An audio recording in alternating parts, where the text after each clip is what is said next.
Bangladesh motor parts ও tyre tube ব্যবসায়ী সমিতি যশোর শাখার দ্বিবার্ষিক নির্বাচনে মনোনয়নপত্র কেনার দ্বিতীয় দিনে মোট ২৮টি মনোনয়নপত্র বিক্রি হয়েছে। এর মধ্যে কাসিদুজ্জামান সেলিম ও এজাজউদ্দিন টিপুর সংস্কার ও উন্নয়ন পরিষদ ২৫টি পদের বিপরীতে ২৭টি এবং জেডএল অটোর স্বত্বাধিকারী সাদ্দাম হোসেন জিতু স্বতন্ত্র প্রার্থী হিসেবে মনোনয়নপত্র ক্রয় করেছেন।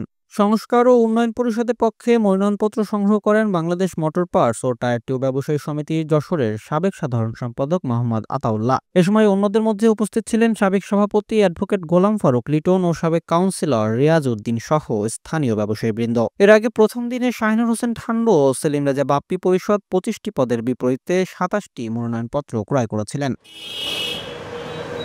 দীর্ঘ ৭ বছর নানা জটিলতা কাটিয়ে আগামী ১২ ডিসেম্বর অনুষ্ঠিত হতে যাচ্ছে বাংলাদেশ মোটর পার্টস ও টায়ার টিউব ব্যবসায়ী সমিতি যশোর শাখার দ্বিবার্ষিক নির্বাচন। এই নির্বাচনকে ঘিরে ইতিমধ্যেই সরব হচ্ছেন ব্যবসায়ীরা।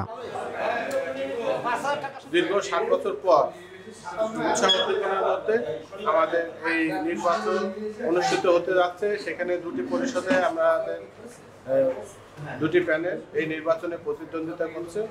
সংস্কার ও উন্নয়ন নামক প্যানেলে আমরা আজ আমাদের নমিনেশন পত্র সংগ্রহ করেছি।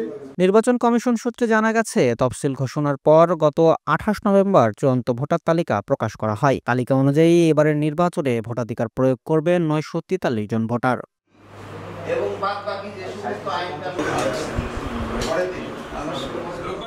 ডেস্ক রিপোর্ট, দৈনিক কল্যাণ।